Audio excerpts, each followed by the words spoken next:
Hey guys, welcome to this episode of Context is King. I'm Rebecca Brayton, and with me as always is WatchMojo founder and CEO Ashkan Karbasfrooshan to give us a little rundown on his time at Vidcon and Comic Con San Diego, which is pretty impressive. Yeah, it actually started with Comic Con Montreal, right? Which is big, but nowhere near the massive, show that is Comic Con San Diego. So there I kind of was talking a little bit about like the future of media, like Netflix, YouTube. And as I arrived there, obviously I know all about Comic Con, but I was like, who here is going to care about the future of media? These people are dressed up, and it's like, but obviously there was a lot of people who were interested. And what's cool is there was a lot of WatchMojo fans, and only half the room knew that we were based in Montreal. So that was kind of cool. So we talked about a lot of stuff, and I'm going to circle back to that. And then I went off to VidCon. So VidCon, this was the second year after Viacom had bought it. But they're still pretty hands-off. But you see that it's grown a lot. I've only been 4 times, and that's 4 out of the last 5 years, always doing panels. And this time I gave the opening keynote on the evolution of YouTube, because it was VidCon's 10-year anniversary. VidCon CEO Jim Louderback, who used to be our counterpart at Revision 3, he goes, I've known him for a decade, and he was like, what do you want to do? I said, it'd be cool to do like YouTube throughout the years. And that, we also did a business battleground, the rise of YouTube, and we're going to be posting the keynote video. So it's all related. And VidCon was huge. I think you saw this year how both YouTube expanded its lead as like the leading video platform, but then you saw how much Facebook has been lagging in video, still trying to figure out what to do. And then you saw Snapchat make a comeback, and we talked about Snapchat, that's doing phenomenally this year. And then the rise of TikTok. And the main thing about TikTok is I think people forget that TikTok is more of a communication platform that happens to be video-centric. But when it comes to like the ultimate platform for video content sharing, distribution, YouTube is all the videos. They have all, they have all the talent, they have all the back catalog, and with Content ID, it will never go down. People are not going to take down those videos. So I think if anybody, while a lot of people were like, oh my God, TikTok, I'm like, yeah, TikTok is communication, and it's crazy, great. It's a form of expression. It seems like Vine to me. It is. It's very much Vine, but kind of, it's Vine, but the difference is it's powered by ByteDance, a Chinese company that masters AI recommendation, and they bought Musical.ly, so they have like the music pedigree as well with AI. I think it's going to be here for a while. It's not like Vine that's going to disappear, but it'll never have the content that YouTube does, so it'll just be this form of expression, communication that will evolve, but YouTube is safe.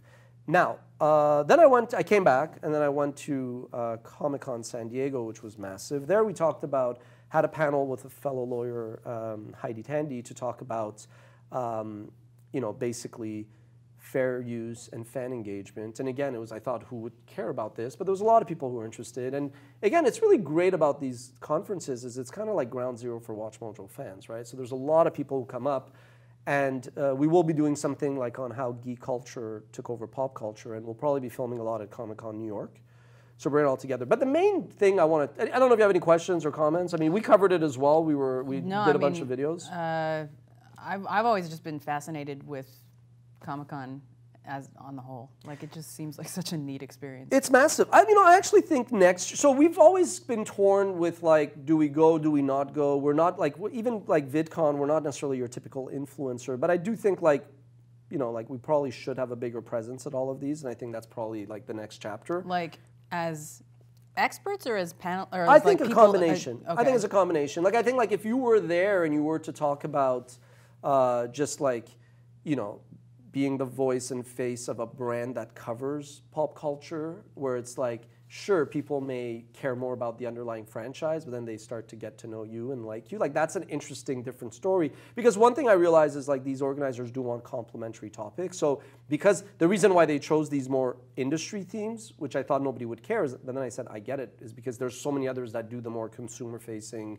Well, plus people, I'm sure there are a lot of content creators going to these. Oh my God, there's so many, and that's exactly why. So it's a unique voice. But the main thing is, in the context of Context TV and entrepreneurship, it was kind of, for me, this journey that I would say, when we started the business, I was drawn to storytelling moving to video. And then 5 years into the business, we really kind of said, you know what? Capturing pop culture through these iconic moments in history and entertainment to retell story with a video on every topic and have this catalog online, where right now this doesn't exist, is really cool. And then at some point, because the fans were so much more into Star Wars than fondue recipes, we really went knee-deep into, well... The fondue recipe did not go well. The fondue was, something was off there. But in any case, that's a whole other blooper. Behind the scenes. My God, flashback. But so we really went deep into fandom and serving fans. And I would say when I started, I was more drawn to the top 10 aspect of ranking these things. And as much as I like Batman, once you get to Ant-Man and all these other things, and like, you know, a great decision I made personally was like handing off the editor-in-chief role to others and like being involved, but then saying like, you and Phoebe and Ricky and Joey and Dick, Tom and Harry, like people who are living and breathing these franchises. But I realized that, yeah, you know what? No wonder there was this voice in the back of my mind that said, you know what? Launch Context, because this world that we cover had already lapped me. You know, like I'm good at solving problems and like kind of pushing people to walk through walls as we still cover fandom and go deeper and deeper.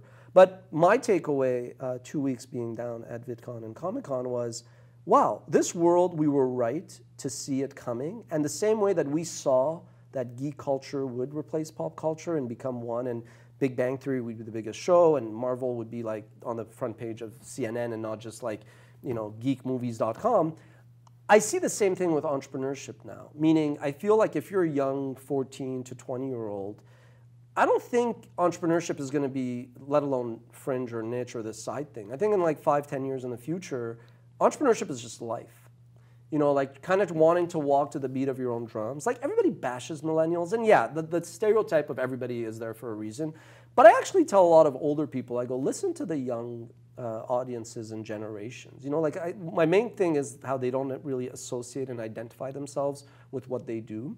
Like a lot of older execs, they only view themselves at what their last gig on their resume was, and then sometimes because companies cut back and, you know, the mature businesses shed a lot of staff, they can't reorient themselves. They just know themselves as, I was a VP of marketing, you know, or I was like, you know, in charge of sales for whatever. And whereas like I feel younger generations kind of, even though some of it is idealistic and it wears off, I feel like there's a lot of good in younger audiences. So I kind of feel like Context is at the right time, the same way that WatchMojo 10 years ago came around the right time to fill that fandom. Anyway, so it was, for me, it was like an interesting, you know, before then I came back and thought I was going to die, but it was just like interesting timing in terms of the evolution. And, you know, I was sitting on this context idea for years, and I kind of, it all was like, I had my little eureka moment where I go, oh, this all makes sense. This universe actually makes sense. Any good fan stories?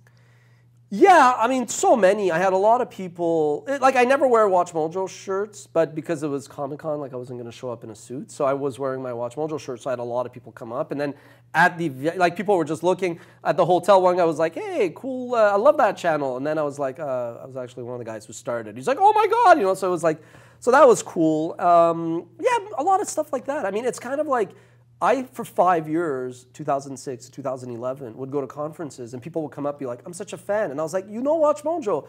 They're like, no, I read your articles on TechCrunch. I was like, oh, okay, thanks. And it's now like reverse, right? Where there's so many people that know it, that it's like people know it so much to some, I mean, there's a lot of people that don't know us, but there's so many people who know it and it's so popular and big that people don't even comment until they, you know, there's a reason. Because it's like a fait accompli. So it's really cool, but I still like to think we're the unknown scrappy startup that nobody knows. All right, well. So are you going next year to Comic-Con and VidCon? I don't know, am I going? If you want to go, you should go. Let us know in the comments if you think I should go. Oh, I can now admit that I'm going to be at VidCon Singapore. Whoa. That's December 2nd or 4th. So if you're watching, this video will probably be out by then. First time I'm going to Singapore, and I'll be drinking a lot of water on that red eye. Smart. Okay, let us know in the comments whatever I said before, and we'll see you next time.